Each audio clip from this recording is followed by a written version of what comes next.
Gloire à Jésus-Christ de Nazareth, que le Seigneur te bénisse, bien-aimé, toi qui me suis maintenant sur ma chaîne YouTube Pain de Vie, que la grâce du Seigneur repose sur ta vie au nom de Jésus-Christ de Nazareth. Aujourd'hui, je vais parler de quelque chose de très important. Amen, amen. Oui, je vais parler du véritable problème de l'humanité. Oui, le vrai problème de l'humanité. Le problème de l'humanité, ce n'est pas, bien-aimé, les catastrophes naturelles que nous observons, ce ne sont pas les guerres, ce n'est pas la méchanceté que nous voyons, ce n'est pas la sorcellerie que nous voyons, mais le vrai problème de l'humanité, c'est le péché. Alléluia.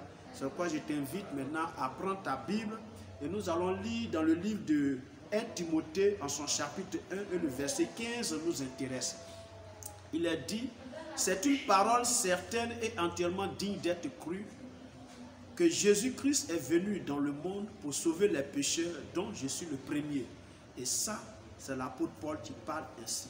Il dit que c'est une parole certaine et entièrement digne d'être reçue, que Jésus-Christ est venu dans le monde pour sauver les pécheurs. Ici, l'apôtre Paul déballe un peu la mission du Seigneur Jésus-Christ. Quelle était sa mission? Pourquoi il est venu dans ce monde? Il est venu donc pour résoudre le problème de l'humanité. Il est venu résoudre le véritable problème de l'humanité. Et le véritable problème de l'humanité, c'est le péché. Et c'est pourquoi mon thème de ce jour, c'est Jésus qui sauve du péché. Alléluia. Le péché, c'est quoi concrètement? Le péché, c'est la désobéissance à Dieu. C'est désobéir à Dieu. Faire ce qui n'est pas agréable à Dieu, c'est faire ce qui ne plaît pas à Dieu, c'est être désagréable à Dieu, être abominable à Dieu. Alléluia. Le péché, c'est offenser Dieu. Et comment le péché est rentré dans l'humanité?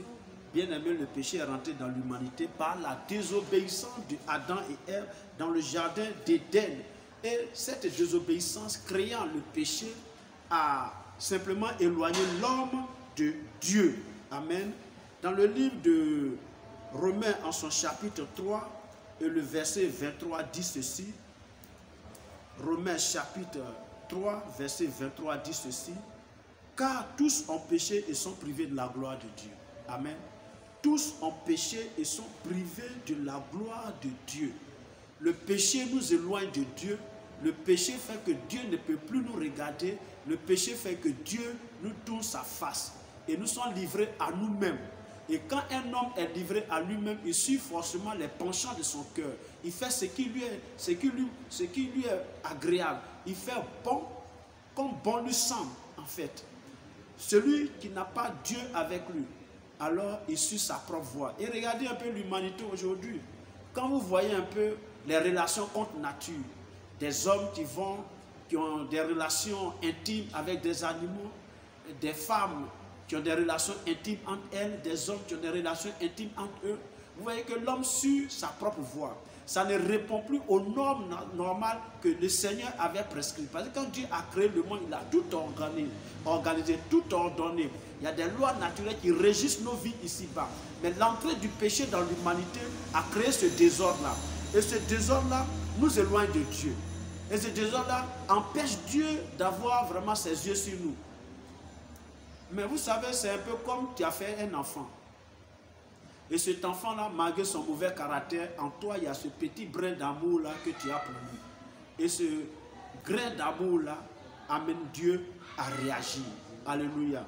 Et donc, Dieu, dans son infini amour pour l'homme, a pourvu au sacrifice qu'il fallait pour satisfaire lui, Dieu, à sa justice. Parce que la justice de Dieu, c'est quoi? La justice de Dieu, c'est que tout est purifié par le sang. Et sans effusion de sang, il n'y a pas de rémission des péchés. Et c'est pourquoi quand vous lisez dans l'Ancien Testament, vous allez voir que Dieu a ordonné que des animaux soient sacrifiés. Que le sang des taureaux, des boucs, des moutons soit versé pour expier le péché de celui qui offrait l'animal en sacrifice expiatoire. Pour un temps, mais pas pour tout le temps. Or, Dieu aime l'homme. Dieu veut que l'homme soit sauvé entièrement. Que l'homme vive véritablement sans être influencé, sans être vraiment sous le poids du péché. Et c'est pourquoi il va pourvoir au sacrifice qu'il fallait. Le sacrifice qui allait satisfaire à sa justice. Et c'est son fils qui l'a donné. Et c'est pourquoi quand vous allez lire dans le livre de Jean au chapitre 3 au verset 16, la Bible dit « Car Dieu a tant aimé le monde qu'il a donné son Fils afin que quiconque croit en lui ne périsse point, mais qu'il ait la vie éternelle. » Alléluia. Et dans le livre de Romains, toujours, quand nous lisons dans le livre de Romains au chapitre 6, le verset 23 dit ceci, chapitre 6, le verset 23 dit « Car le salaire du péché, c'est la mort, mais le don gratuit de Dieu, c'est la vie éternelle en Jésus-Christ, notre Seigneur. » Alléluia. Donc Dieu, par son amour, a pourvu Jésus-Christ, son Fils, pour satisfaire à sa justice. Alléluia. Donc Christ est venu dans ce monde. Et c'est ce que l'apôtre Paul disait dans le texte que nous avons lu tout à l'heure, dans 1 Timothée 1, verset 15. Il dit, c'est une parole certaine et entièrement digne d'être reçue, que Jésus-Christ est venu dans le monde pour sauver les pécheurs, dont je suis le premier. Alléluia. Bien aimés, nous sommes tous nés dans le péché. Oui, tout homme né d'une femme et d'un homme est né dans le péché, quelle que soit sa parenté. Est-ce que ses parents sont des hommes de Dieu, des prophètes, des prophétesses, des apôtres, des évangélistes? Il est né dans le péché. Alléluia. Et à un moment donné de sa vie, il doit pouvoir donner sa vie à Jésus-Christ.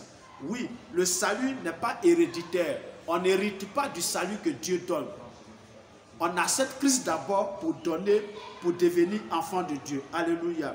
Nous allons lire quelques passages qui vont nous aider à comprendre véritablement cela. Nous allons aller dans le livre de Matthieu, l'évangile de Matthieu, et nous allons voir le chapitre 9 de Matthieu, et les versets 10 à 13 ici nous intéressent. Les versets 10 à 13 nous intéressent ici, il est dit ceci. Comme Jésus était à table dans la maison, voici beaucoup de publicains et des gens de mauvaise vie vinrent se mettre à table avec lui et avec ses disciples. Les pharisiens virent cela et il dit à ses disciples, pourquoi votre maître mange-t-il avec les publicains et les gens de mauvaise vie? Ce que Jésus ayant entendu, il dit, ce ne sont pas ceux qui se portent bien, qui ont besoin de médecins, mais les malades. Allez et apprenez ce que signifie. Je prends plaisir à la miséricorde et non au sacrifice. Car je ne suis pas venu appeler des justes, mais des pécheurs. Alléluia. Jésus ici montrait qu'effectivement, il est venu, pas pour les justes, mais il est venu pour les pécheurs. Or, tous les hommes sont des pécheurs, ils sont nés dans le péché. Donc, en réalité, il veut dire qu'il est venu pour tout le monde. Et tout le monde a besoin de Jésus, c'est pour ça qu'il est venu. C'est Jésus qui sauve du péché. Toujours dans le livre de Matthieu, on va chercher le chapitre 18 et on va lire les versets 10 à 14. Matthieu 18, les versets 10 à 14 disent ceci. Ses disciples lui disent, Matthieu 18 plutôt, versets 10 à 14. Il dit ceci, gardez-vous de mépriser un seul de ces petits, car je vous dis que leurs anges dans les cieux voient continuellement la face de leur Père qui est dans les cieux. Car le Fils de l'homme est venu sauver ce qui était perdu. Que vous semble-t-il si un homme a 100 brebis et que l'un d'entre elles s'égare, ne laisse-t-il pas les 99 autres sur les montagnes pour aller chercher celle qui s'est égarée? Et s'il la trouve, je vous le dis en vérité, elle lui cause plus de joie que les 99 qui ne se sont pas égarés. De même, ce n'est pas la volonté de votre Père qui est dans le ciel que se perde un seul de ses petits. Alléluia. Donc la volonté de Dieu, ce n'est pas que l'homme se perde. Il dit que le méchant revienne de sa méchanceté et vienne à lui. Dieu ne veut pas que le méchant meure dans sa méchanceté. Dieu ne veut pas que le pécheur meure dans ses péchés, mais Dieu veut que le pécheur retourne à lui par une repentance sincère pour qu'il puisse le sauver. Alléluia. Et donc, bien aimé, tu vois, il y a longtemps tu luttes avec ton péché. J'ai dit que le péché est le problème de l'humanité.